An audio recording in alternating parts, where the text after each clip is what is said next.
Bueno, bienvenidos a todos. Estamos en el marco acá de la Semana UNIPE que se está desarrollando del 2 al 6 de agosto, con más de 150 debates, conferencias y libros para pensar la educación, pensar el país, pensar la región.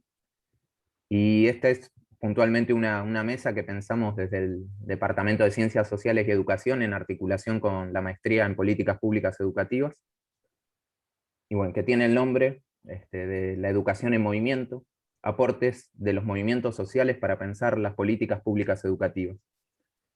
Y el nombre en parte viene por un documental que realizó acá el compañero Martín Ferrari. Martín es educador, militante, realizador audiovisual y actualmente está realizando la maestría en pedagogías críticas de la UBA.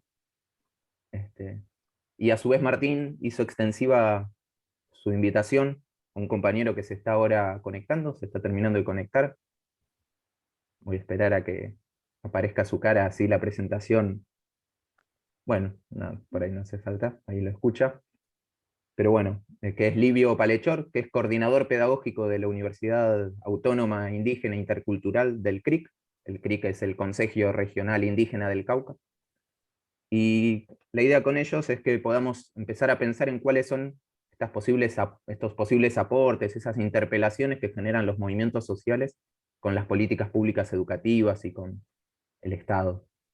Este, y la idea para el debate, para empezar poniendo algo sobre la mesa, para ir caldeándonos, era compartir primero unos minutos de un fragmento del documental, este, y después sí escuchar a los compañeros, unas reflexiones de los compañeros, y ahí abrir un intercambio más entre todos.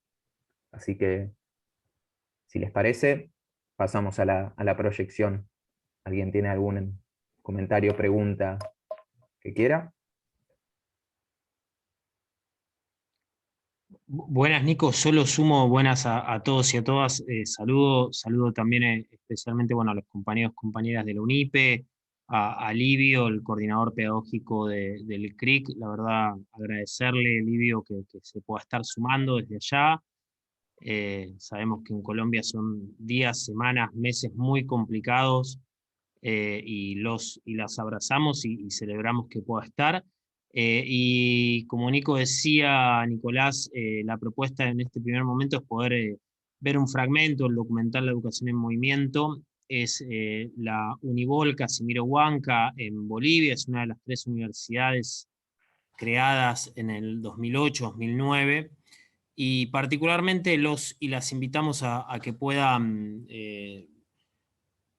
registrar alguna imagen, alguna frase que nos interpele, ¿no es cierto?, con este tema de esta mesa, que tiene que ver con esos aportes que desde los movimientos sociales se puede hacer a las políticas públicas. Y los invitamos a que puedan, una frase, una imagen que nos moleste, nos llame la atención, nos agite después la reflexión más colectiva.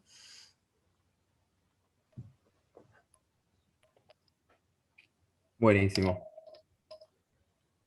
Ahí pasamos.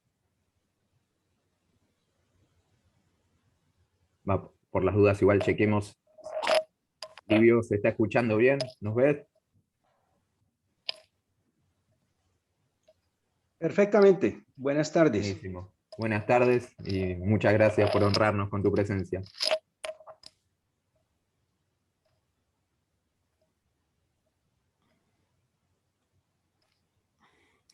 Mientras ahí se prepara la...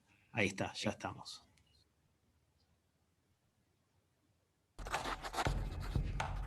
¿Se escucha bien? Perfecto.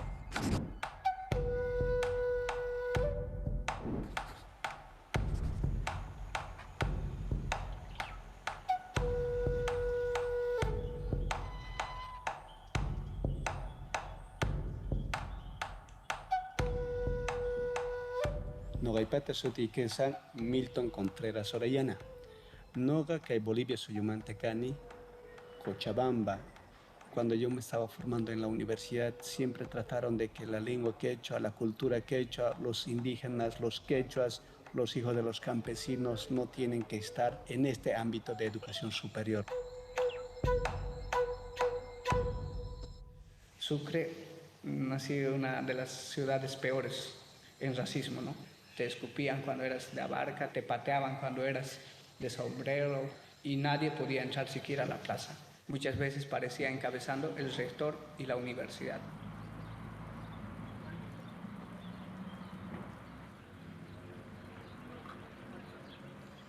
Nací, digamos, en una comunidad es muy lejana y vivía en el campo, no conocía un auto, no conocía nada. En realidad es una persona bien campesina, digamos, o sea, bien originaria. Y de ahí a estar aquí jamás se imaginó y nunca siquiera soñaba, digamos, ser estudiante y peor todavía obtener una profesión. La paificación e himno nacional. ¿Y la Unibol de dónde viene? ¿Quién es la Unibol? La universidad de nosotros, de las organizaciones sociales. Lo poco o lo mucho que sé, tratar de compartir con ellos, con mis hermanos menores que están viniendo para que puedan tener esta formación de educación superior, pero con otra mentalidad, no necesariamente de la mentalidad de simplemente de lucrar, sino también de servir a nuestro pueblo.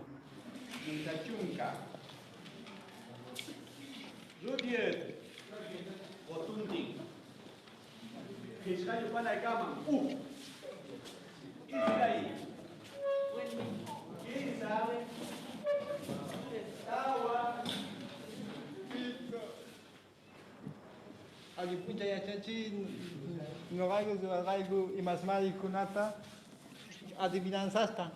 No ataptagichi imasmari insaichi hanguna nivangichi imasmari. No necesariamente el quechua está para el campo nada más, sino también en la parte intelectual. Imasmari. Uhyana huskupi pinki kachanguman imatas kanman. Mana. Imasmari. Yura humayu sipas comer pachayu, tukuita bagachi, makik apachi, imatas kanman. Mana pantai di kusani wakai maki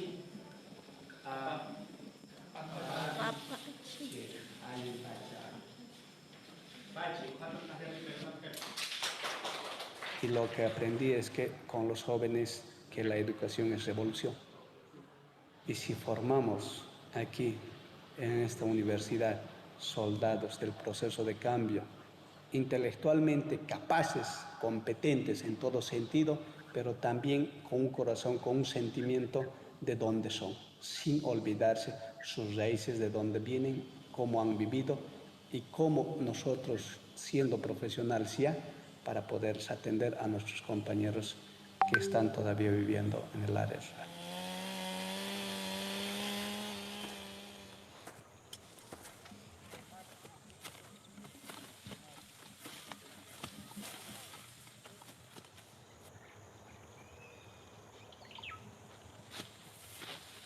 Mi primer meta al salir de aquí es obviamente volver con mi gente, ¿no? Y lo llamamos colaborarles, porque ellos conocen mucho, pero nosotros aportamos con lo que sabemos como profesionales. Me puede faltar gasolina, me puede faltar dinero, me puede faltar auto, me puede faltar muchas cosas, pero no me falta criterio, eso lo tengo claro. Y cuando empiece mi vida profesional, quiero empezar desde ese lugar, desde ese lugar que yo salí, cuando no era estudiante, cuando no era nada, cuando era como ellos.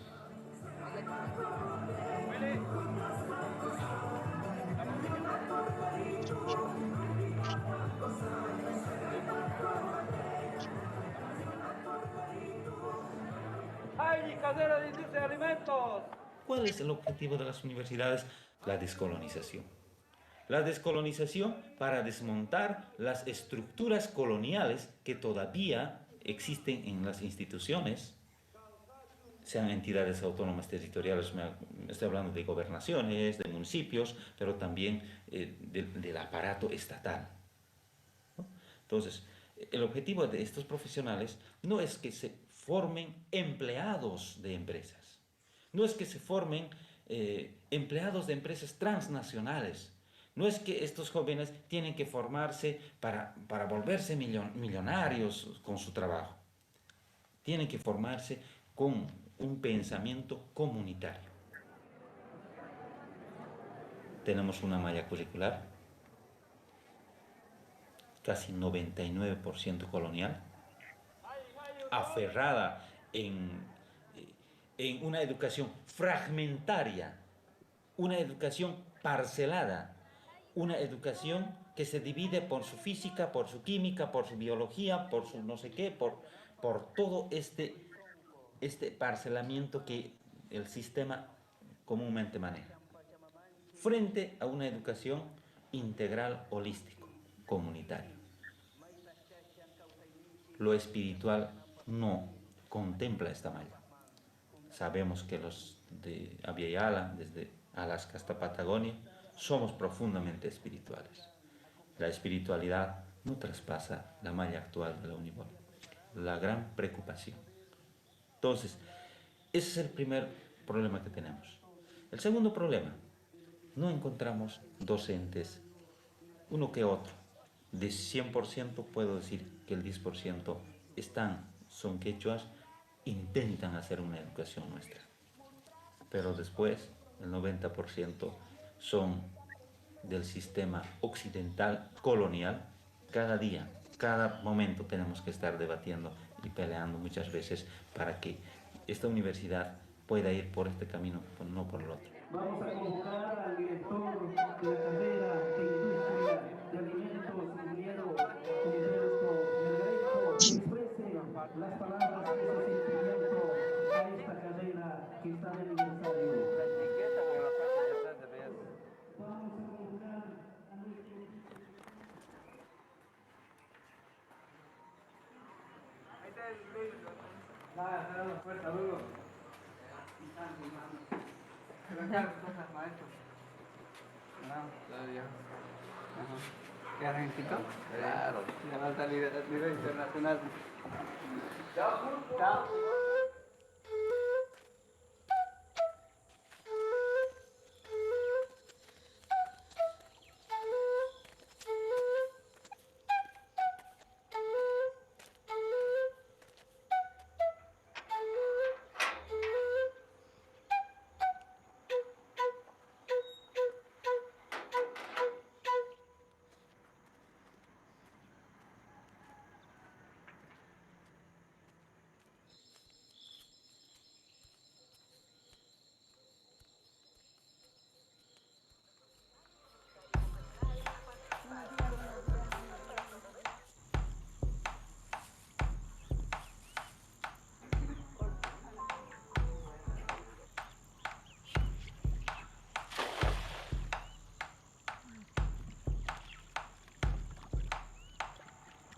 A veces se olvidan de su comunidad, se van a otro lado, otro país.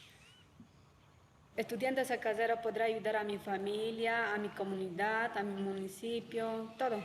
Voy a hacer allá mis proyectos, hacer algún productivo en allá para ayudar a mi comunidad.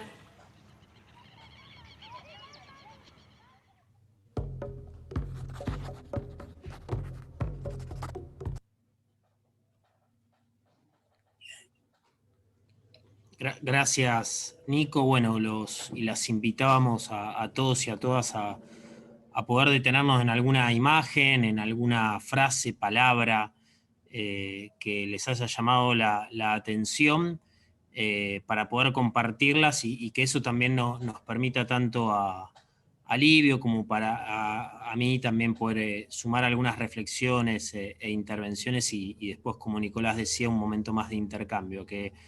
¿Qué imágenes, qué frases le llamaron la atención, los interpelaron?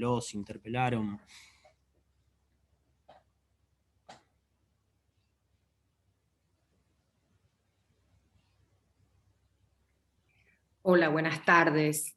Buenas, Mi nombre es Viviana y soy maestranda de la carrera de la UNIPE en Políticas Públicas. Y bueno, en principio agradecerte, Martín, y el equipo Livio, toda la gente que ha hecho este documental, porque nosotros en el seminario Políticas Educativas Contemporáneas, hemos trabajado este material y realmente en lo personal para mí tiene una fortaleza de conceptos, ¿no es cierto? Hay categorías conceptuales muy, muy poderosas, y yo, si bien me desempeño en un nivel superior, me he quedado con 2 horitas de nivel secundario y tengo un 5º año en una escuela de la localidad donde yo vivo, que es Bragado, provincia de Buenos Aires, y lo estoy trabajando con mis estudiantes, porque, bueno, si bien acá en esta parte, que el recorte que ustedes han hecho no está dada los primeros 10 minutos, que son de una conmoción en lo personal, yo les voy a comentar que este material lo vinculé profundamente con la recientemente sancionada Ley de Educación Ambiental Integral, porque justamente al inicio del documental, con esas poderosas oraciones, primero tan dolorosas de un personaje argentino, de mi parte bastante despreciable, cuando se refiere a nuestros hermanos originarios, en realidad en relación a Babi Echecopar concretamente, digo, ¿no? Y después la otra frase de otro funcionario, cuando define que las leyes son como las mujeres, ¿no? Nacieron para ser violadas.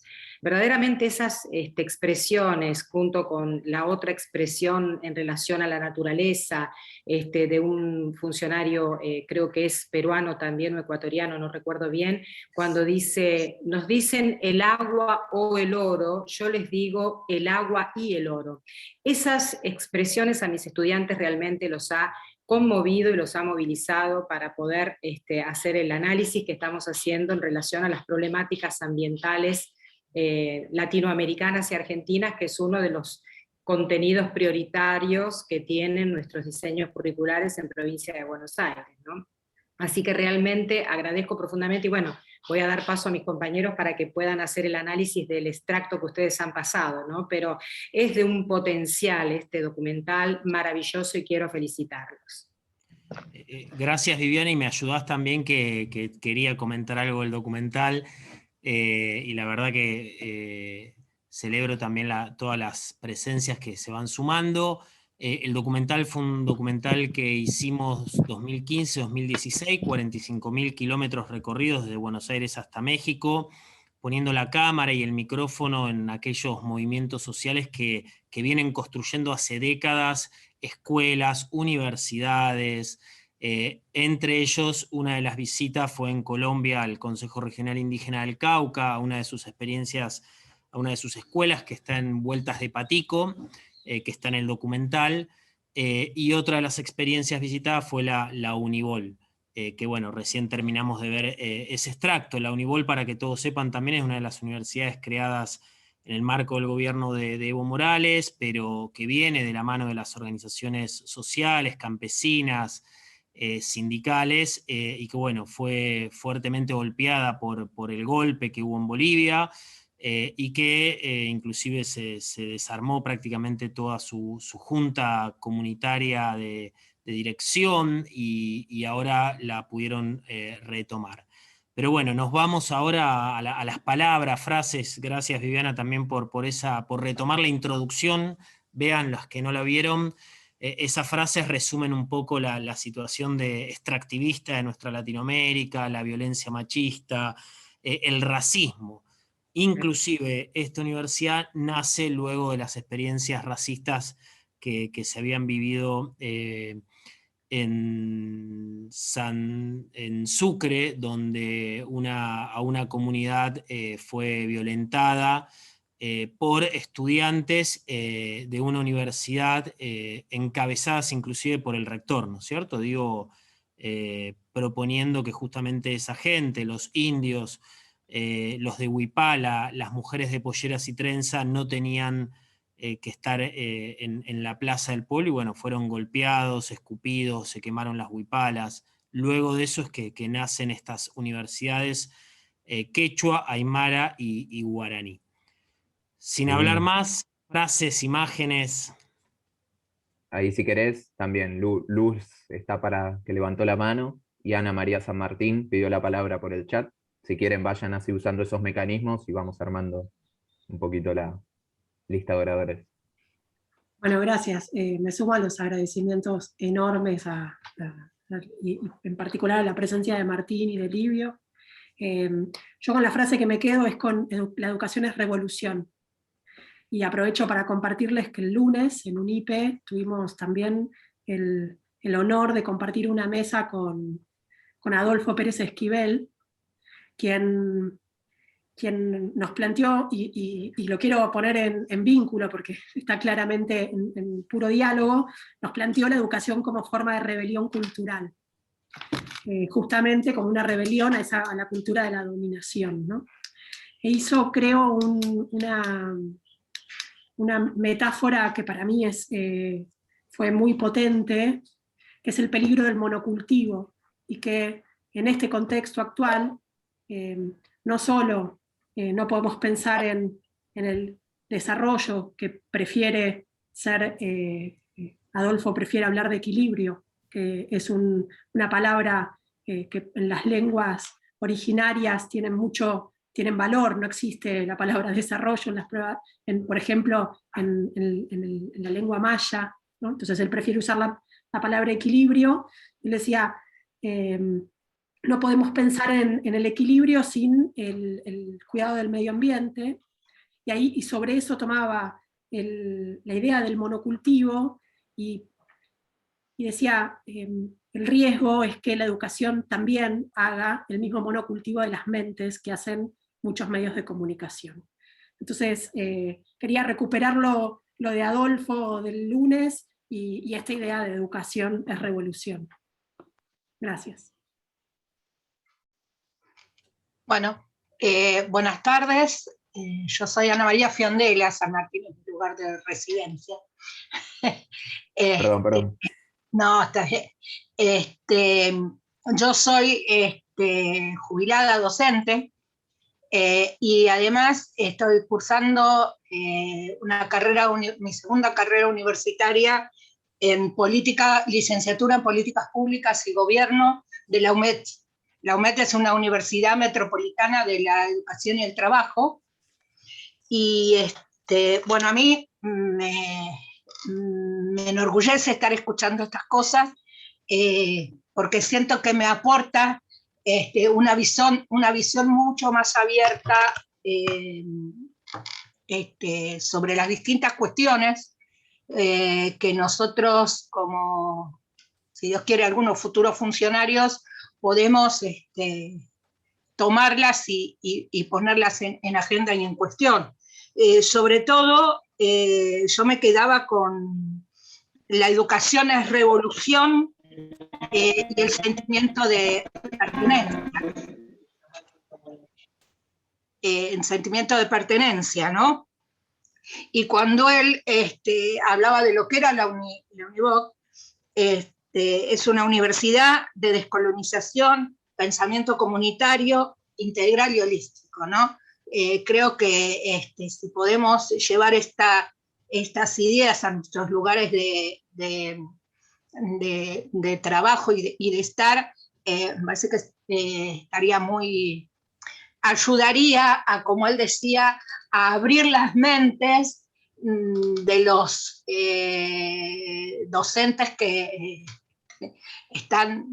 estamos, porque todavía, aunque soy jubilada, sigo siendo docente, colonizados, y nos resistimos a abrirnos a esa descolonización y a ese saber nuevo, ancestral, pero para nosotros como occidentales es nuevo, ¿no? Y bueno, el documental yo no lo pude ver en su totalidad, me gustaría saber el nombre del documental para buscarlo, no sabía ni que existía ese documental, y bueno, sí también he tenido la suerte de que a nuestra universidad concurriera Evo Morales a darnos una charla magistral, y bueno, todo esto de descolonizar, de entender que hay otros saberes, que nosotros, los occidentales, no somos los únicos que tenemos saberes, sino que hay otra gente que también tiene saberes, y también tiene derechos, porque ellos son humanos, tanto ellos como nosotros somos humanos y tienen derechos. Tienen derecho a una educación, a que se los respete, a que se los trate de igual a igual, porque la verdad, yo por lo menos tengo esta visión, no hay diferencias, sí de pensamiento, pero son humanos, igual que yo, igual que todos nosotros. Eso por eso, digamos, por eso me anoté en esta semana, porque me parece muy interesante también conocer la UNIPE, porque tampoco tuve tiempo de conocerla en profundidad, así que les agradezco un montón el haberme dado la posibilidad de participar. Muchas gracias. Buenísimo. Ahí levantó la mano Lidia y está también Andrea levantando la mano. Y si les parece, después de esas intervenciones, damos un poco de lugar a la reflexión de los compañeros Martín y Livio, y después volvemos a abrir para todos. Dale, bueno, estoy cursando la maestría en Políticas Públicas de Educación en UNIPE. Vimos el documental, como dijo Viviana, y comparto, bueno, las apreciaciones de las compañeras que las tenía registradas, y quiero agregar a eso una frase de uno de los estudiantes. Mi meta es volver con mi gente para colaborar e intercambiar conocimientos. A mí me parece como central esta mirada, porque contrasta y entra en tensión con lo que la universidad occidental colonial, como lo definían, suele plantear, ¿no? O sea, si bien no está explicitado, la meta de los estudiantes universitarios de las universidades occidentales suele ser alejarse de su gente, alejarse de sus orígenes, alejarse de sus historias. Y entonces, bueno, esto como me conmovió un poco. Y a esto agregaría esta tensión que también se genera con este objetivo que aclaran los estudiantes, que dista de las prácticas docentes, que es lo que marca un poco quien hace el relato, ¿no? Que, bueno, cuesta muchísimo que los docentes se posicionen en el paradigma de la educación integral y descolonizadora. Bueno, acá me quedo. Gracias.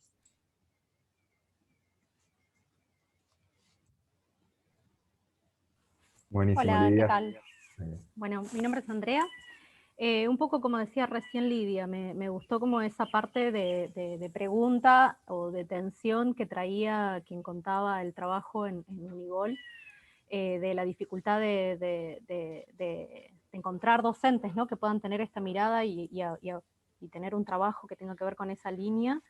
Y por otro lado me gustó como ese relato con las imágenes de esta feria que había en Unigol en ese momento, donde se vendía mucha medicina elaborada con plantas, ¿no? Y eso como que me gustó bastante, porque me parece que habla también de la realidad de muchos países latinoamericanos, en donde si bien hay una mirada hegemónica, colonial, occidental, fuerte, hay una sobrevivencia de los saberes de los pueblos originarios de todos los territorios, y eso me parece que está presente, sobre todo más en algunos lugares que en otros, pero en Bolivia es muy zarpada esa convivencia, ¿no? Donde, por ejemplo, en La Paz hay un telesférico volando, pero a la vez hay un montón de gente que está vendiendo, no sé, plantas medicinales, comida que está elaborada con esos alimentos más libres de agrotóxicos. Entonces me parece que esa convivencia que todavía existe, me pareció como algo lindo del relato.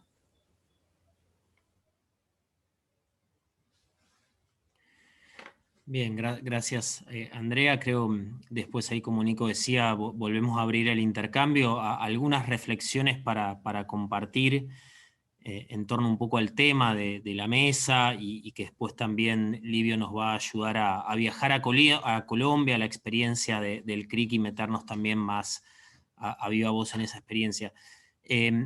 Hay algo algunas cuestiones que retomo, ¿no es cierto? Luz hablaba de ese monocultivo. Uno puede ser el monocultivo de la soja o el monocultivo del único saber que atraviesa una escuela o una universidad.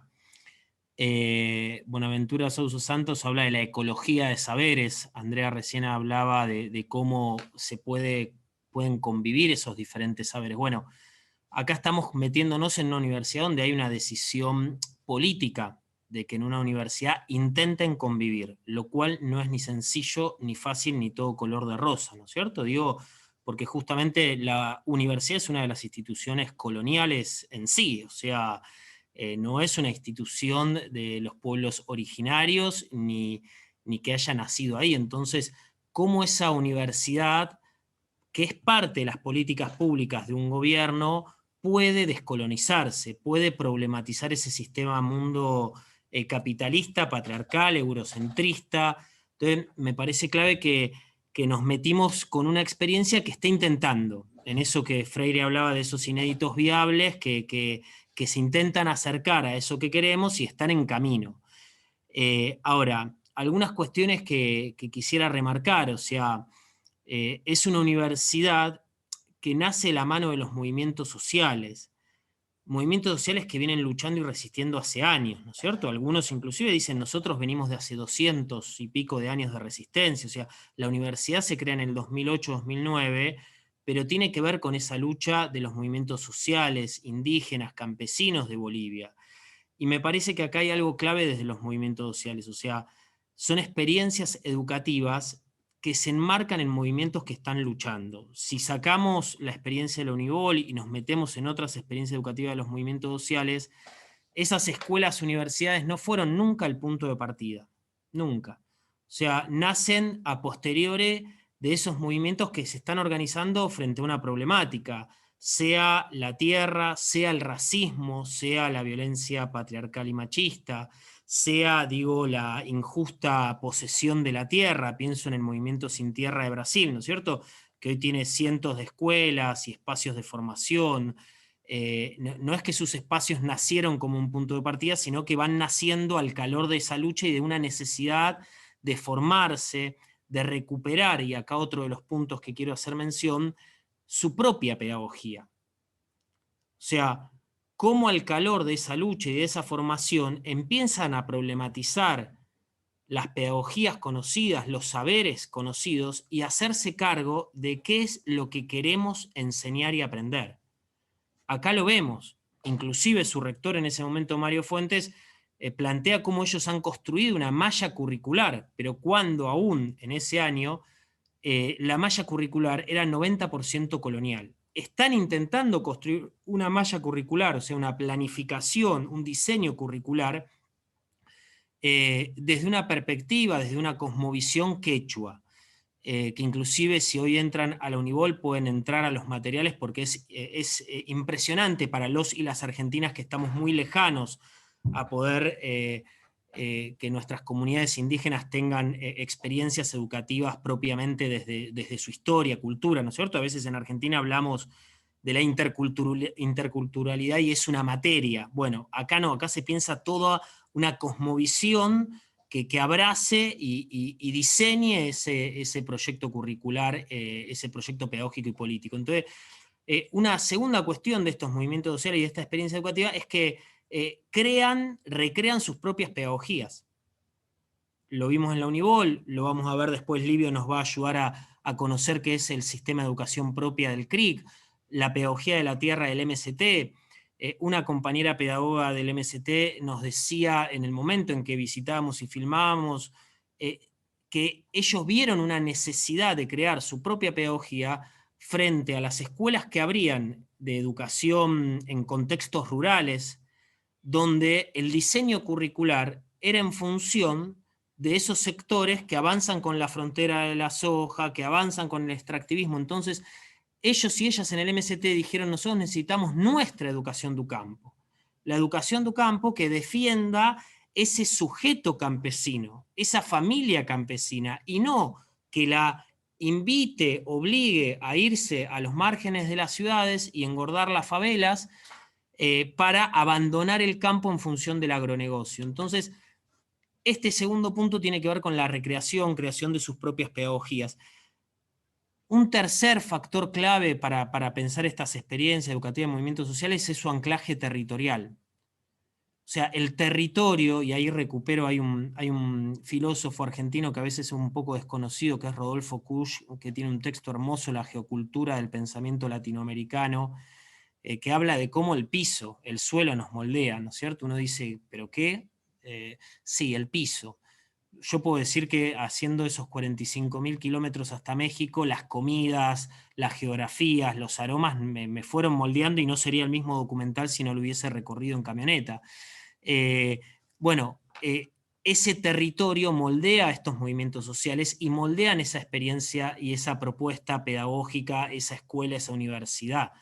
Claramente, o sea, el territorio no es que se piense una pedagogía situada para que se diagnostique el territorio y desde ahí se proyecte desde un diseño curricular conocido. No, ¿qué hay de saber, qué hay de conocimientos, qué experiencias hay en ese territorio, qué problemáticas, qué potencialidades hay? Un cuarto factor o cuestión para tener en cuenta y meternos en estas experiencias de los movimientos sociales tiene que ver con la prefiguración.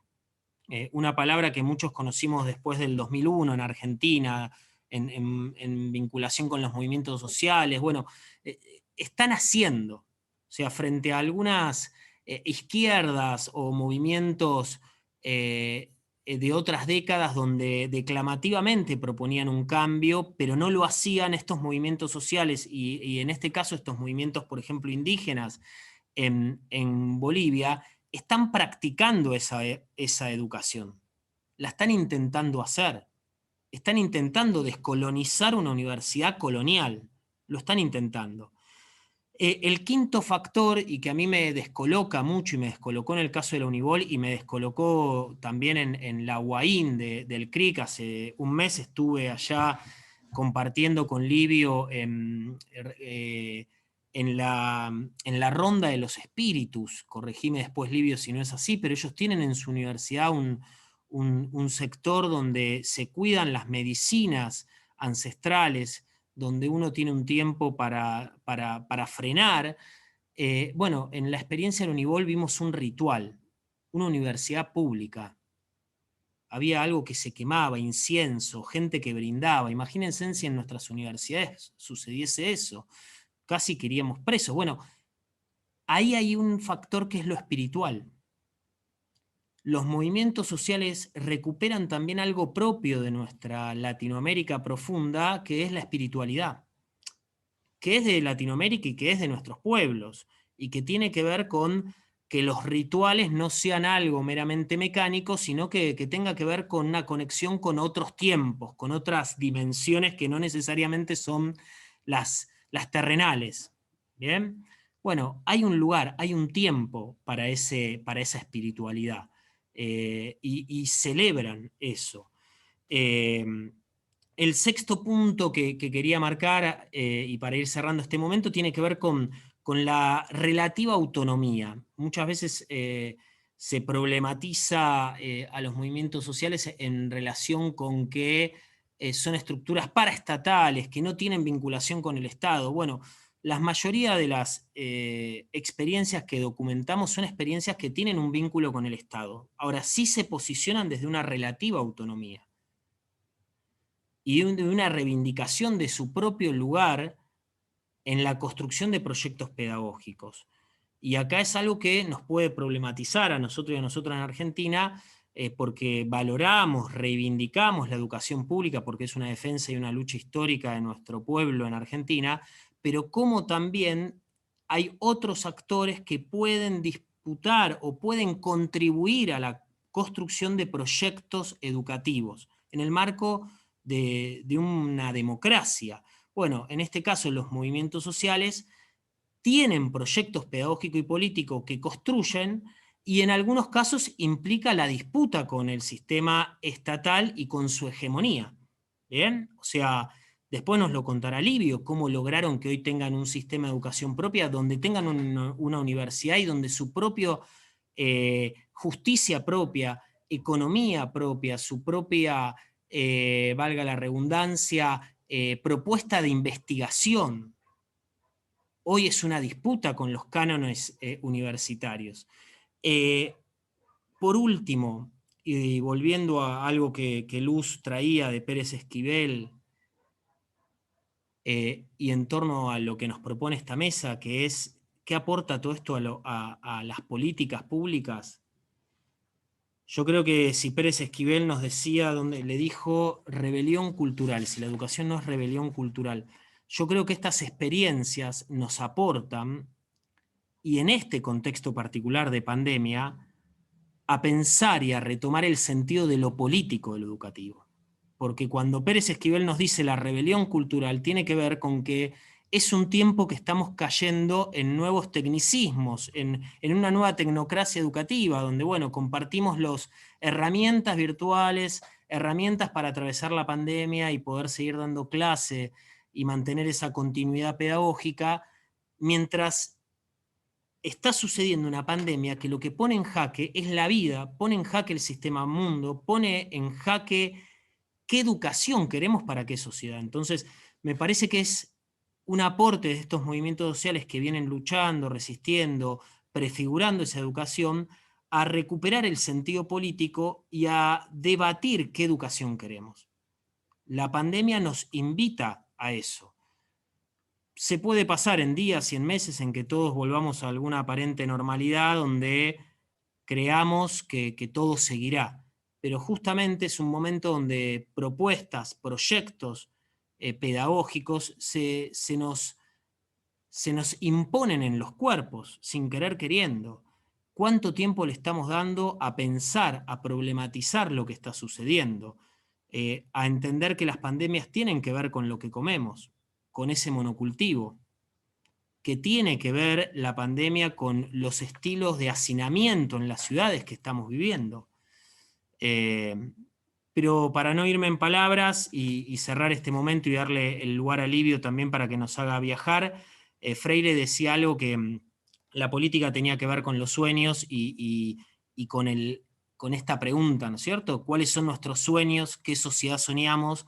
Porque eso tiene que ver con lo que queremos discutir políticamente. Bueno, los movimientos sociales y sus experiencias educativas intentan acercarnos propuestas de sueños que los están haciendo, con todos los errores. Acá no hay, por las dudas, no hay recetas. Algunos me problematizaban cuando íbamos dando estas proyecciones, bueno, pareciera todo color de rosa. No, el rector de la Univol lo decía, y Lidia creo que lo decía, o Andrea, cuesta que los docentes se posicionen.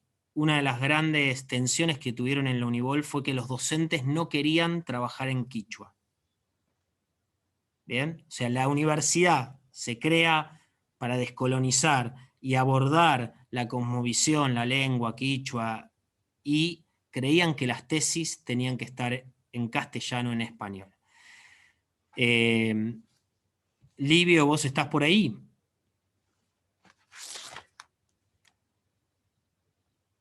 Sabemos aquí que estoy. Sí, señor. ¿Nos escuchas bien? Perfectamente. ¿Te parece, Livio, tener unos minutos ahora para tu intervención y después abrimos el intercambio? Sí, creo que sí, porque yo tengo unas agendas como bastante complicadas, entonces, si me permite, puede ser. Adelante, Livio, adelante. Y nuevamente celebramos, agradecemos. Para que todos sepan, Colombia lleva casi 3 meses de paro nacional, con miles de compañeros y compañeras que han sido heridos, hay desaparecidos, hay profundas violaciones a los derechos humanos en esta situación de paro nacional frente a la desigual Colombia que hoy vive. Bueno, Livio, adelante, compañero. Bueno, muchas gracias. Bueno, no va a ser muy fácil en tan poco tiempo explicar el proceso nuestro. Uno como organización, porque en nuestra organización Consejo Regional Indígena del Cauca ya llevamos 50 años de lucha, 50 años de resistencia y bueno, pues no va a ser fácil resumirlo. Sin embargo, tratando de despuntar al tema que están trabajando, el movimiento indígena nuestro, particularmente el CRIC, viene desarrollando todo una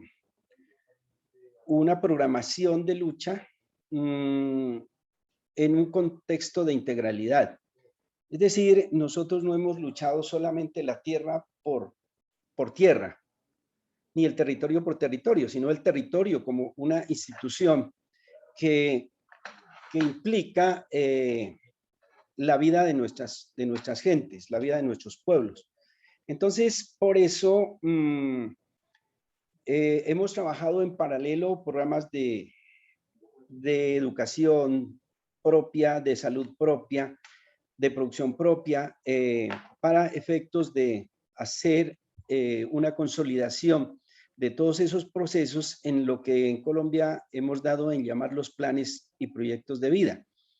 Entonces, para ir cayendo un poco al tema, el mundo indígena nuestro prácticamente formulamos nuestras propias políticas y nuestras propias políticas están establecidas en los planes y proyectos de vida. Cada pueblo tiene su proyecto, su plan de vida. Entonces, ahí están plasmadas nuestras políticas. Desde luego, las políticas nuestras no son ajenas a todos los procesos del buen vivir, porque el fin último para nosotros como mundo indígena es el buen vivir. Entonces, en esa medida, todos nuestros procesos se enfocan hacia allá. Una salud para el buen vivir, una educación para el buen vivir, un medio ambiente para el buen vivir, una producción para el buen vivir. Entonces, ¿qué es lo que hemos hecho frente a la posición gubernamental, frente a la posición del Estado? Con fundamento en el convenio 169 de la OIT, ratificado por la ley 21 del 91 en Colombia, que sé que en Argentina también está ratificado. Entonces, en ese contexto, nosotros hemos demandado del Estado, en cabeza de sus gobiernos, el reconocimiento de nuestras políticas como partes de las políticas del Estado. Y de esa manera, entonces, en el tema de educación, que es el que está en este momento en contexto, en ese tema nosotros construimos desde 1978, empezamos a construir un programa de educación bilingüe intercultural, inclusive antes que la EIB en América Latina y el Caribe. Entonces, ese sistema educativo indígena propio se consolida por allá en el año 2005 y posteriormente lo llevamos al orden nacional y compartimos con el resto de pueblos del territorio colombiano, que somos alrededor de 117 pueblos, y consolidamos la propuesta ya no para Cauca como tal, sí, por supuesto la iniciativa va desde acá y todo el proceso, la experiencia la tenemos desde acá, pero consolidamos la propuesta para que se convirtiera en una propuesta de sistema educativo indígena a nivel nacional y como tal fue aprobado por el gobierno nacional en el año 2014. Nosotros tenemos digamos, que se llamaría la estrategia de primero construir y luego demandar el reconocimiento del Estado. Primero, construimos el sistema educativo indígena propio y luego demandamos justamente ese reconocimiento. Primero construimos nuestra Universidad Autónoma Indígena Intercultural. Nuestra universidad tiene más de 25 años como trabajo en educación universitaria. No hablamos de educación superior porque consideramos desde los pueblos indígenas que no hay educación superior. La existencia de educación superior implicaría una educación inferior y yo no sé cómo la definirían ustedes que hablan de educación superior. Porque si la inferior es aprender a caminar, a respirar, a comer, pues entonces estaríamos graves. Bajo esa lógica, entonces, en el marco del sistema educativo indígena propio, con fundamento en la autonomía y en la autodeterminación de los pueblos, entonces nuestro sistema educativo indígena propio se rige bajo nuestros propios lineamientos. Por eso, inclusive la universidad, en busca de la ratificación o el reconocimiento por parte del Estado, llegó un momento en que el Ministerio de Educación dijo, no, le reconocemos esto por Ley 30, que es la Ley General de Educación Superior en Colombia, y nosotros le dijimos que no, porque nosotros queremos la universidad tal cual como la tenemos propuesta. Y entonces, esa propuesta, en resumen, ¿qué significa? Hay tres situaciones concretas. Primero, la universidad no es privada. La universidad es de los pueblos indígenas y en función del Convenio 169 y la Constitución Nacional en Colombia, nosotros podemos crear instituciones y todas las instituciones que creemos tienen el carácter de públicas y de carácter especial, en tanto es un proceso de educación distinto. Entonces, cuando hablamos de educación, cuando creamos la universidad, porque la creamos nosotros, teniendo en cuenta las normas que les digo, entonces creamos la universidad, la crearon las autoridades indígenas, bajo una resolución 003 del 2003. O sea que desde ese momento la universidad es legal. No importa que en el 2014 sea reconocido el sistema educativo indígena propio, pero nosotros ya la habíamos, digamos, reconocido como pueblos indígenas en virtud de eso. En algún momento el ministerio quiso demandar al CRIC porque decía que la universidad era ilegal y nosotros le comprobamos jurídicamente que estamos en el marco de la ley y la Constitución Nacional, porque de hecho el convenio 169 al ser ratificado forma parte del bloque constitucional. Entonces, bueno, eso no, definitivamente no pudieron hacer nada contra eso. Y finalmente, entonces, para resumir, nosotros, el representante legal de nuestra universidad es el representante legal del Consejo Regional Indígena del Cauca. Entonces, nosotros no tenemos en la propuesta, por decir algo administrativamente, no tenemos la propuesta de rector. Esa figura no existe en nuestra universidad. Para efectos de direccionamiento tenemos una coordinación que es una coordinación colegiada en cabeza de 3 coordinadores. Un coordinador político, una coordinación pedagógica y una coordinación administrativa. Yo en este momento funjo como coordinador pedagógico y estoy encargado de todo el proceso como tal de toda la universidad. Entonces, ese primer punto para determinar que la universidad primero es de los pueblos indígenas, segundo, el direccionamiento político, pedagógico y administrativo va desde, desde nuestros pueblos indígenas como dueños de la universidad y está financiada en este momento, desde el año pasado está financiada por parte del Estado, pero nosotros hemos dicho que a partir del reconocimiento, las instituciones del gobierno deben adecuarse a la universidad nuestra como sede pública de carácter especial y prácticamente en estos 2 años que llevamos, prácticamente estamos en ese proceso. Porque ellos no nos pueden evaluar como evalúan las universidades convencionales, no nos pueden hacer procesos de seguimiento como a la convencional, sino como nosotros somos. No pueden decir que la calidad es buena, regular o mala conforme a sus planteamientos, porque para nosotros, mientras para la universidad convencional el fin de la educación es el capital, para nosotros no es el capital, es el buen vivir. Entonces, la forma de calificarnos, comillas, la universidad tiene que ser distinta. Lo segundo tiene que ver con el proceso de formación. La crítica que hemos hecho a la universidad convencional es que nuestros estudiantes indígenas llegan a la universidad convencional y se nos pierden como comuneros, como personas indígenas. Aquí había un dicho en Colombia anteriormente, hace rato, un dicho racista, decía que el indio entraba indio a la universidad y salía blanco de allá.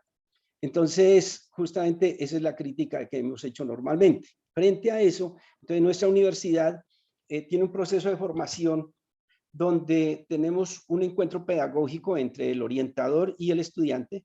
Acá no tenemos profesores, se llaman orientadores. Acá acabamos con esa figura dicotómica de profesor-alumno, no existe. Afortunadamente, porque eso le ha hecho mucho daño a la educación en el mundo. Y en ese sentido, lo que hemos hecho es Esa primera parte es un proceso de formación, pero el resto de formación, que corresponde más o menos al otro 50%, el estudiante lo hace en su territorio, bajo la premisa de que la comunidad enseña, es una de las grandes maestras, igual que la madre naturaleza. Entonces el estudiante, ese otro 50%, lo desarrolla en territorio, y entonces tendrá sus aprendizajes, sus conocimientos, los obtendrá de la naturaleza y de la comunidad en función de las unidades temáticas que tengan establecidos cada uno de los tejidos. Nosotros en este momento tenemos 12 programas: derecho propio intercultural, administración y gestión propia intercultural, salud propia intercultural, administración y gestión propia. Bueno, tenemos 10 programas. Eso es importante porque el estudiante no pierde su visión ni su condición como comunero, como persona indígena, porque él no sale de su territorio. Es más, si a nosotros nos dice dónde está la universidad, nuestra universidad es todo el territorio indígena caucano, porque todo ese territorio es espacio de formación. Es decir, no, yo estoy en este momento en la sede administrativa, pero aquí es solamente la sede administrativa. Entonces, por eso, si nos piden que mostremos la universidad, pues tenemos que recorrer todo el territorio indígena caucano. No podemos mostrarle edificaciones, le podemos mostrar una edificación que es esta, pero aquí no es la universidad, aquí es la sede administrativa, porque nuestra universidad es itinerante. Entonces, los procesos de formación están en las distintas partes del territorio caucano, y en este momento también en orden nacional, porque estamos atendiendo en otros departamentos. El tercer elemento para destacar es el tema de investigación. Nosotros empezamos desde hace mucho rato, porque lo que estaban comentando hace rato sobre las Unibol, nosotros lo comenzamos a hacer hace más de 40 años, más o menos 43 años. Estamos planteando desde hace 43 años que nuestros pueblos tenemos nuestras propias ciencias, nuestras formas distintas de hacer ciencia. En ese sentido, nosotros lo que establecemos es que el método científico no es el único proceso para construir conocimiento. En efecto, siempre pongo un ejemplo que me parece al caso, y es el calendario maya. Es uno de los, digamos, es el calendario más perfecto del mundo, pero ese calendario fue hecho hace 5.000 años y en ese tiempo ni siquiera existía el método científico. Pues entonces, esa es una forma distinta de hacer ciencia. En ese sentido, nosotros planteamos el tema de investigación a partir de esas premisas y hacemos una forma distinta. En esa medida, y ahorita nosotros le llamamos el CRISAC, o sea, crianza, cultivo y crianza de saberes y sabidurías y conocimientos indígenas, más conocido como el CRISAC en el mundo internacional. Y ese ejercicio, en este momento, para hablar en términos académicos, ese ejercicio que estamos trabajando en este momento se consolida como se podría ir consolidando como el tercer paradigma de investigación, junto con el paradigma cualitativo y el cuantitativo. Entonces, ¿pero qué es lo que hay en el fondo de ese proceso de investigación? Uno es el tema pedagógico, porque nosotros estamos tras los rastros de nuestras propias pedagogías, nuestras propias metodologías y nuestras propias didácticas. Es decir, sería muy difícil hacer educación propia si no recuperamos esas pedagogías. Por eso, entonces, uno de los temas fundamentales para la universidad, en este caso, es la investigación. Y esa investigación es la que nos da pautas, entonces, para poder seguir desarrollando nuestro proceso de formación tal como lo tenemos planteado desde los pueblos indígenas. Todos los procesos de la universidad son comunitarios.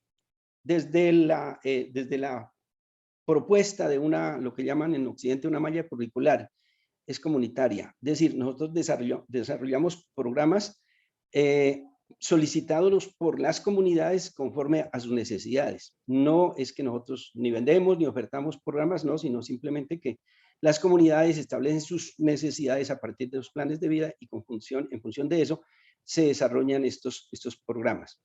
10 de nuestros programas están reconocidos por el ministerio, acreditados como tal. 2 están pendientes, que son los de salud, los más difíciles, por lo que significa para Occidente el tema de salud.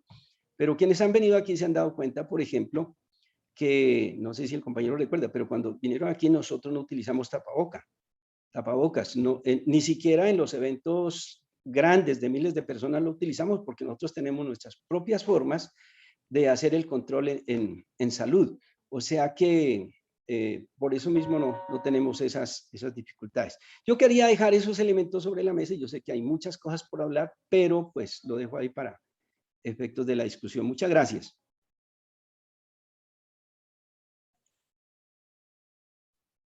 Gracias, Livio, tenía el micrófono apagado. Y también comparto lo que reflexionamos en Colombia cuando compartíamos el estar, nosotros y nosotras desde una misión de solidaridad y observación de derechos que fuimos de los movimientos sociales de Argentina, y Livio desde el CRIC, ellos sin tapaboca. Claramente hoy hay muchos y muchas menos enfermos en el CRIC, en esos miles y miles de indígenas, de campesinos organizados y organizadas, e inclusive la enfermedad la han pasado de otra forma, digo, con mucho menos problemas. Y uno compartía ahí una reflexión muy rápida, pero la comida que comen desde niños y niñas, la producción de ese alimento, el cuidado de la salud que tienen desde niños y niñas, el no tener que sí o sí irse a la ciudad, sino que poder defender la vida en el campo, digo, también son condiciones que permiten traspasar esta enfermedad y esta pandemia de otra forma. Pero bueno, después de estas intervenciones, del extracto del documental, abramos para poder compartir, quizás seamos de alguna forma sintéticos y breves para compartir miradas, reflexiones y que puedan ser muchas las voces que escuchemos. No sé cómo venimos todos y todas de tiempo, Nico, ahí para también que no nos vayamos yendo, sino quizás poner una hora entre todos y todas y así podemos...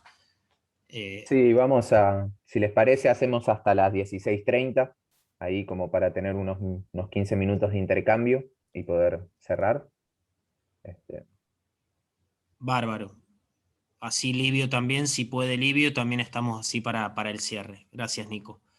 Bueno, abramos ahí quienes quieran compartir alguna reflexión, pregunta. Me apuro en el silencio a meter una pregunta yo. Dale, Nico. Pero me interesaba mucho en Livio, o sea, tenía interés en preguntar por cómo sería la cuestión de la formación docente. Entiendo que por lo que desarrollaste, Livio, tendría que preguntarle por la formación de orientadores. Entiendo que hay una dimensión que tiene que ver con una investigación que desarrollan de sus pedagogías, pero digo, como hoy en día, ¿qué dispositivos tienen de formación para quienes son estos orientadores y cuáles, si hay algunos principios característicos que hayan encontrado? Ya, nosotros tenemos un 95% de orientadores vienen de los territorios indígenas, son indígenas. Son profesionales, pero muchos de ellos vienen de formación en universidades convencionales. Entonces, para los requerimientos de nuestra universidad, vienen a veces faltos de el conocimiento y la convicción política, que para nosotros es fundamental, porque uno de los papeles importantes de la universidad es la formación política de los pueblos indígenas. Algunos vienen con problemas en procesos pedagógicos, no manejan la pedagogía, pues porque son psicólogos, abogados, matemáticos, pero no vienen de formación de escuelas pedagógicas. Y también vienen con dificultades en el proceso de investigación nuestro, porque ellos hicieron digo yo, discúlpenme ustedes, hicieron la farsa pues de decir que hicieron una investigación y no es una cosa que un perfil, un proyecto de investigación cuantitativa que nunca terminan. Entonces, ellos vienen con esas falencias. Frente a eso, entonces nosotros lo que hacemos, justamente ahorita, tengo una evaluación de 4 diplomados que estamos haciendo orientados a los orientadores, valga la redundancia. Justamente en CRISAC, en la parte política, en la parte pedagógica y en la parte de administración y planeación educativa. Entonces, estamos en constante formación para que ellos, y de la misma manera, pues la formación que ellos poco a poco van tomando de sus comunidades de origen. Entonces, porque ellos todos vienen de sus comunidades y acá ya se ven forzados a hacer eso, investigación. Por ejemplo, el año pasado hicimos aprovechando la pandemia, hicimos un diplomado en CRISAC, todo el proceso de investigación, y los forzamos a por lo menos terminado el diplomado a hacer el perfil, pero este año ya tiene que tener su proceso de investigación. Entonces, porque es obvio, si quiere ser un tutor y enseñar CRISAC, pues debe haber hecho un CRISAC en su vida, y si no, pues no serviría. O sea, la práctica para nosotros es fundamental, igual que lo es para el estudiante. Cuando yo no expliqué ese otro 50%, pero el otro 50% en territorio implica 20% de práctica, 15% de investigación y 15% de autoformación. Entonces el estudiante tiene que ir con toda allá, y por supuesto el orientador nuestro tiene que tener ese perfil. No es muy fácil porque, bueno, pues, muchas veces tienen que desaprender lo que aprendieron por allá en las universidades, pero eso hacemos. Buenísimo. Gracias, Livio. Preguntas, reflexiones.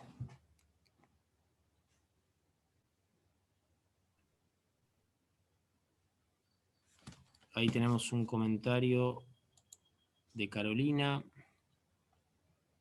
Si hemos de considerar que hay mucho trabajo por hacer en la educación pública en materia de apertura y acceso pluricultural étnica, tanto como de derechos humanos, ¿en dónde queda tanto aquellos ciudadanos que se forman en institutos privados?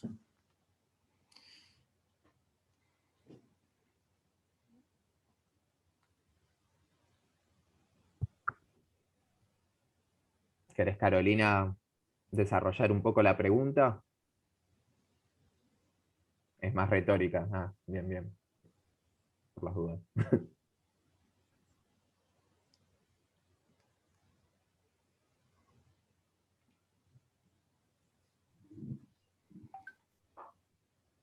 Hola, buenas tardes. ¿Se me oye?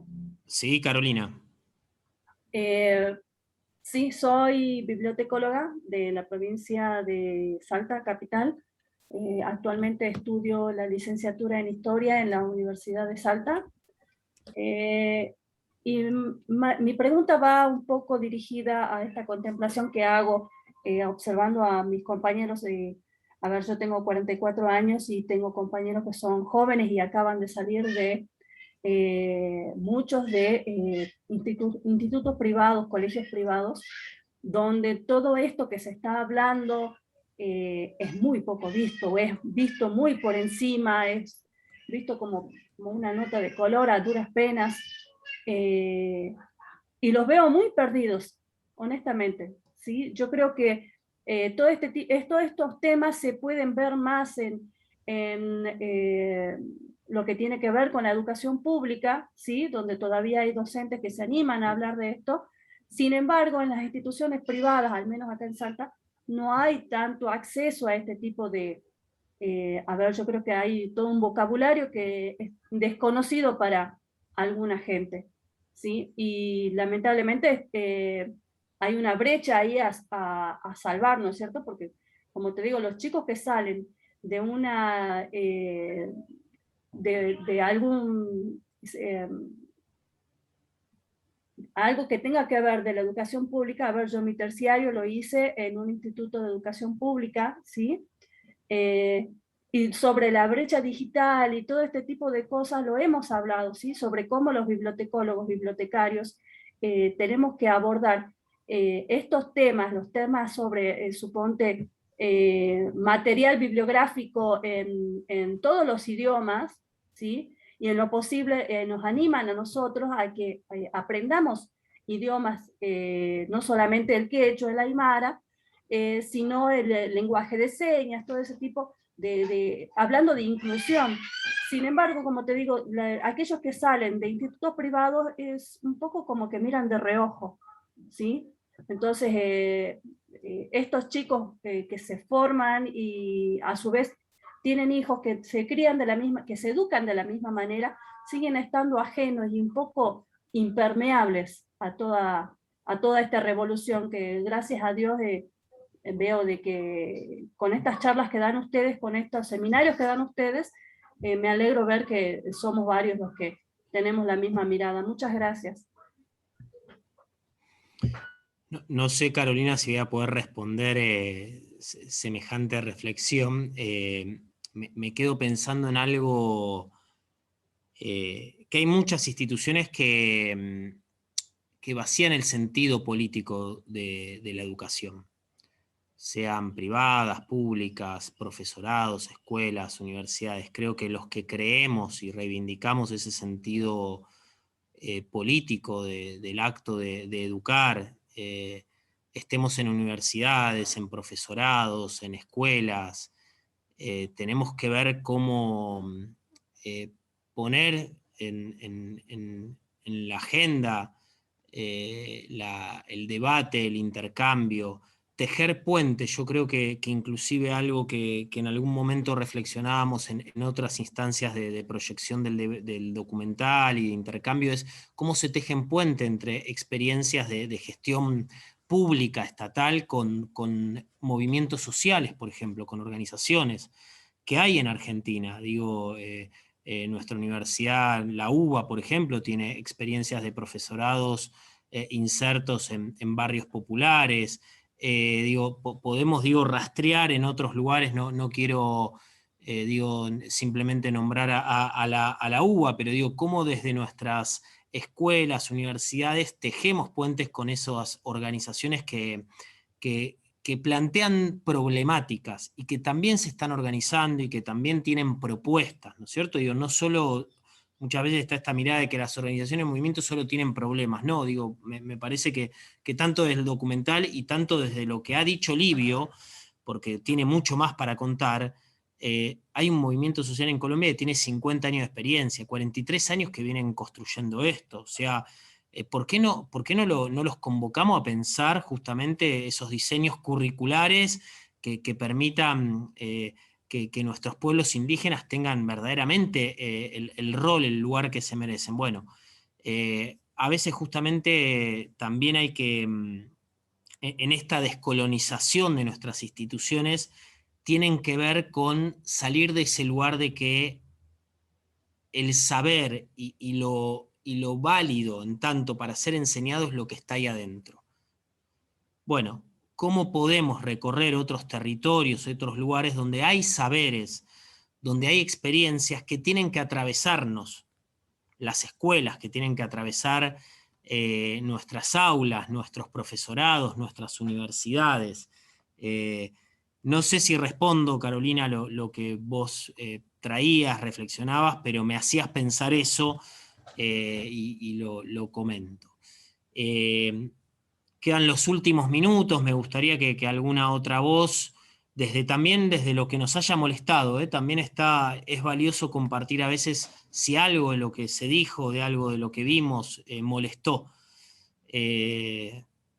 A que, bueno, en estos últimos minutos abrimos las últimas intervenciones.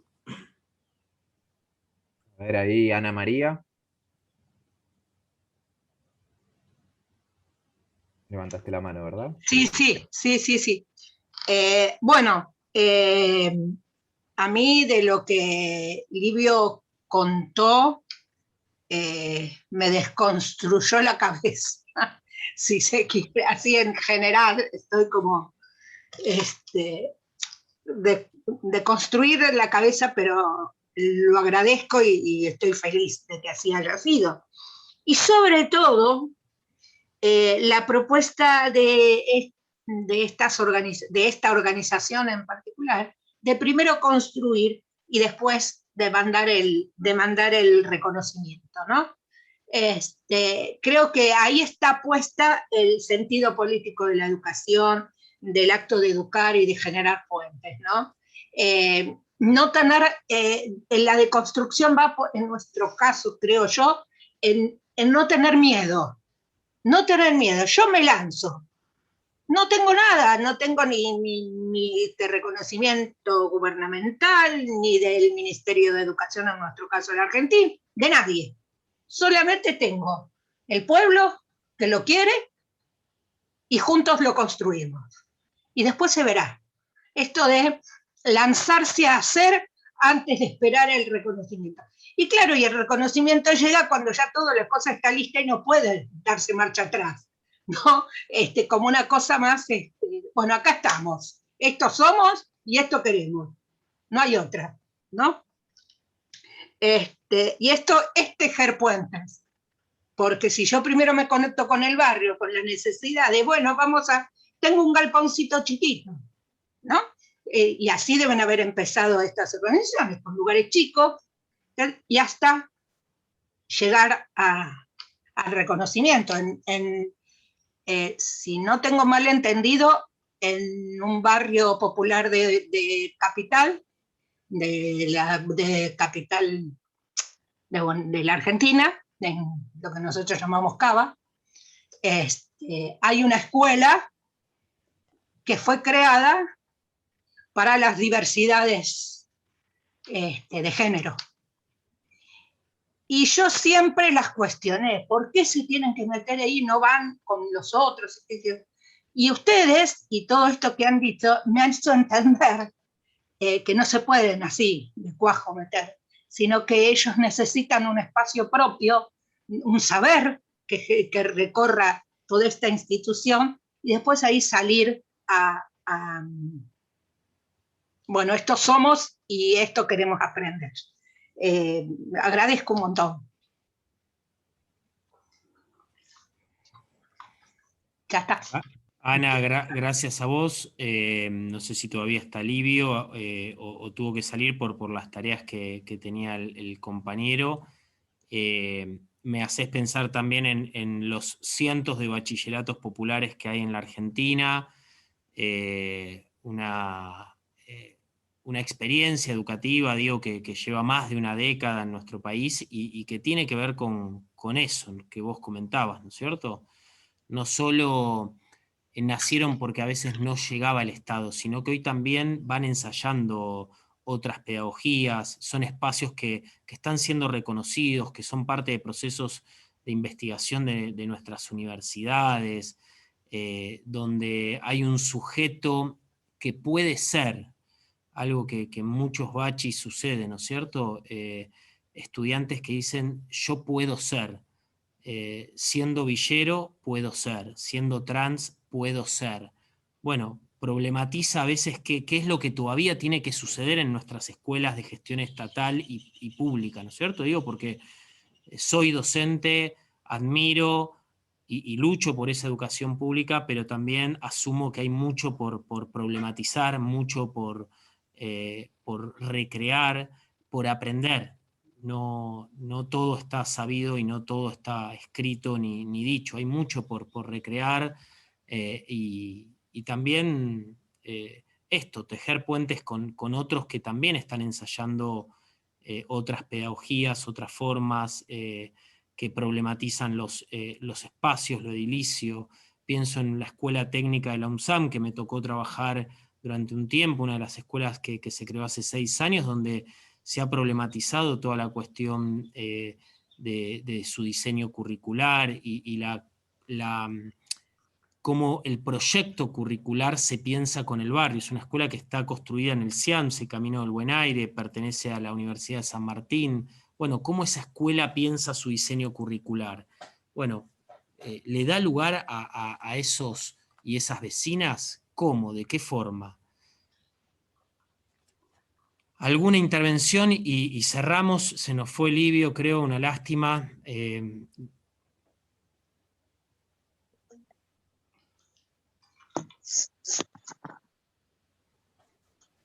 Buenas tardes.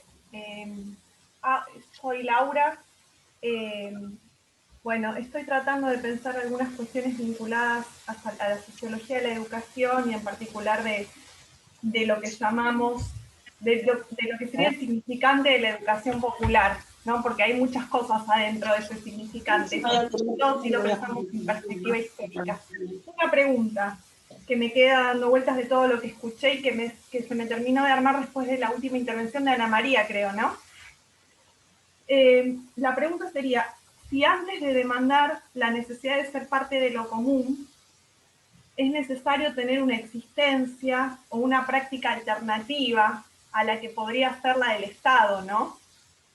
Y algo que me queda dando vueltas de lo que se habló hoy, y que un poco me incomoda y saludo la incomodidad, si es necesario erigirse primero como otro, y digamos, y manifestarlo con fuerza, y de alguna manera casi enojarse con lo que hay, para después reclamar ser parte de lo mismo, o si vamos a decir, bueno, somos otro y no queremos ser parte del Estado, digamos, de lo mismo, o esa relación problemática con el Estado que se ve en todo este desarrollo, ¿no? que es súper interesante y productiva para seguir pensando qué es la educación popular, porque digo, en los orígenes la educación popular era de alguna manera la educación pública, ¿no?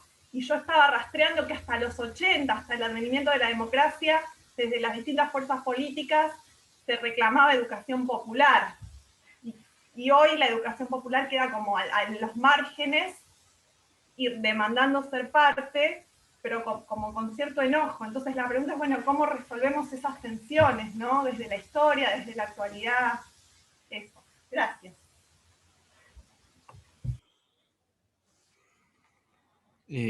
Todo un tema para otra mesa también, pero para toda una mesa, digo, voy a tratar de ser sintético, y me meto en ese documental, me meto en la educación popular, creo que las experiencias educativas de los movimientos sociales, no sé si reivindican somos otro, reivindican acá estamos, somos. Y creo que a veces una identifica ese otro, y también construimos fronteras. Y me parece que lo que traen estas experiencias es somos.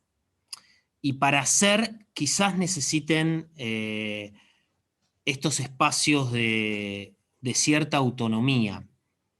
Pero creo que también nos hacen pensar si es que hay que ser, si ser parte de lo común es ser parte del Estado. Bien, yo digo, lo problematizo, por eso creo que es toda una mesa, me parece que ahí es, lo común va mucho más allá del Estado, y me parece que defiendo ese rol que tiene nuestro Estado, pero me parece que también lo común va mucho más allá. Y creo claramente que estas experiencias están gritando, acá estamos, somos, es importante esa educación propia, esa educación que reivindique un sujeto, una historia, una lucha, una lengua, y eso. Y también recupero el sentido de esa educación popular en manos de Freire, que no es la misma educación popular que escribe Sarmiento, ¿no es cierto? Es una educación popular que reivindica a ese sujeto desde su historia, su cultura, su geografía, de la injusta situación que vive y es desplazado, excluido, oprimido, y me parece que acá es reivindicar esa educación que permita que esos sujetos y esas puedan ser. Y ojalá el Estado pueda reconfigurarse. Entendemos, por ejemplo, que el Estado colombiano no va a ser lo mismo que el Estado argentino. Tan solo en el año 2020, para que sepan, hay 310 asesinados, líderes y lideresas asesinados en Colombia. Entonces, no es lo mismo, digo, ese Estado en Colombia, donde es un Estado que ha prometido un acuerdo de paz donde no ha cumplido, por ejemplo. No es lo mismo el Estado argentino, donde el Estado argentino abre el reconocimiento de, por ejemplo, bachilleratos populares, crea profesorados en las villas. Me parece también que ese ser parte, en este caso del Estado, también no es lo mismo de acuerdo a cada país, a cada contexto, más allá inclusive de los gobiernos, ¿no es cierto? Digo, de los contextos. Y pienso lo mismo en Brasil, digo, el Movimiento Sin Tierra tiene sus escuelas reconocidas por el Estado, pero que quisieron ser cerradas por Bolsonaro. Entonces, digo, la relación con el gobierno que conduce el Estado, y ellos tienen que poder abroquelarse tienen que broquelarse sobre su autonomía, digo, para poder defender esas cientos de escuelas que tienen. Entonces digo, bueno, no me quiero ir en palabras, pero no es tan sencillo ese ser parte del Estado en las diferentes coyunturas nacionales, momentos históricos, y sí reivindico que son experiencias que permiten, posibilitan ser, no otro, ser. Ya un otro para mí a veces es autoconstruirnos fronteras. Bueno, interesantísimo todo lo que fue saliendo. Creo que por una cuestión así también de respeto horario a todos, está bien que vayamos cerrando. Está buenísima esta última intervención de Laura, por un lado porque linkea con una mesa que propusimos en la semana UNIPE pasada, de comienzo de año, donde vinieron profesorados como el Dora Costa, del profesorado de IMPA, y hablamos mucho de esta cuestión en torno a la educación popular, la educación pública, lo público no estatal, como esas discusiones. Y como dijo Martín, da pie para que ya pensemos la siguiente semana y que sigamos construyendo esta línea, que en semana UNIPE, no la próxima semana, para continuar con estos debates. Quiero agradecer enormemente a todos por venir, y especialmente a Martín y a Livio por la generosidad, por la escucha atenta. Sí, se consiguen los videos. Por ahí Luz o Agus saben más la disposición de estos videos, pero sé que están circulando. Sí, los videos, todos los videos de esta semana de UNIPE, los videos que son del departamento van a estar en un canal de YouTube propio del Departamento de Ciencias Sociales y Educación. Ahí aprovecho para decir que también el último comentario linkea con una conferencia que se dio también el lunes, y que tuvo como protagonista a Flora Hiller, y que fue a propósito del aniversario de Paulo Freire, y que nos invitó a pensar la educación popular en contexto actual, y particularmente pensando la formación docente. Así que me parece que ahí también hay un interesante aporte para recuperar.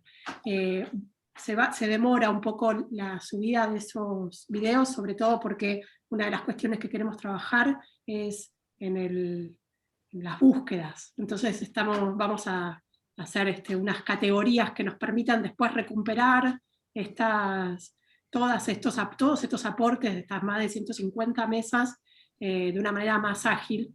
Así no se nos pierde en la nube gigantesca que tenemos hoy, que abre un montón, pero también a veces tiene un montón de polución.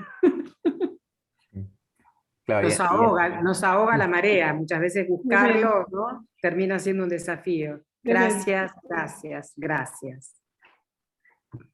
Bueno, también en el canal de YouTube, acá me comentan que están los pasados, ¿no? De la semana UNIPE pasada, por si se quiere buscar esa mesa. Y bueno, creo que esa frase de Livio en relación a esto de la politicidad, ¿no? Que trajo Martín de Freire, ¿no? Como la direccionalidad política de los proyectos de vida, que da para pensar cuándo las políticas públicas están siendo más orientadas por el mercado, o por el capital, o cuando están más orientadas por el buen vivir, que quizás ahí hay un espacio, un ojo a prestarle a eso. Y les dejo, Nico, te agradezco a vos, a la UNIPE, a estos espacios que generan, y que los celebro, porque justamente creo que darnos el tiempo para reflexionar, compartir la palabra en estos tiempos vertiginosos de cambios, creo que son claves.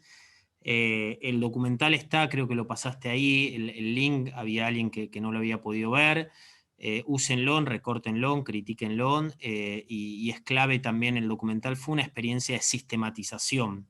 Creo que es clave que en estos tiempos vertiginosos también podamos sistematizar, documentar, escribir, filmar, y darnos el debate por esa educación que queremos, qué educación queremos para qué sociedad, y ver, hay un apartado ahí donde está, una de las experiencias es del CRIC, donde abordan esto del proyecto de vida, que tiene que ver también con los proyectos después de escuela y que tiene que ver con el proyecto del CRIC. Bueno, imaginémonos si nuestras escuelas o profesorados recuperasen algo de esos proyectos de vida, de territorio, de comunidad. Bueno, para seguir pensándolo, agradecido, y bueno, gracias Nico. Bueno, muchas gracias a todos y nos vemos la próxima.